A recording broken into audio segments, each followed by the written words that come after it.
చాలా అరాచకాలు జరిగాయి. మున్సిపల్ ఎన్నికల్లో ఆ రోజు మన నాయకులు వస్తే వాళ్ళ మీద దాడి చేశారు. అందుకే నేను చెప్తున్నా, రాయలసీమలో ముఠాలు లేకుండా చేశాను. ఈ రోజు చెప్తున్నా, పల్నాడులో ఖబర్దార్ జాగ్రత్తగా ఉండండి.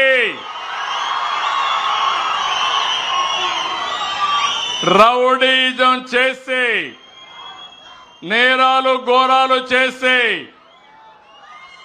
నేను 14లో ముఖ్యమంత్రి కాదు, 95లో ముఖ్యమంత్రిని. ఆ విషయమే చాలా సందర్భాల్లో చెప్పాను. మంచి కార్యక్రమాలకు రండి, ప్రజల అభిమానాన్ని పొందండి. నేరాలొద్దు, ఘోరాలు చేయొద్దండి, ప్రజలపైన దాడులు చేయొద్దండి. అవసరమైతే ప్రజల ఆస్తులకు రక్షణగా నిలబడదాం తప్ప ఒక విద్రోహ శక్తులుగా తయారు కావద్దని కోరుతున్నా.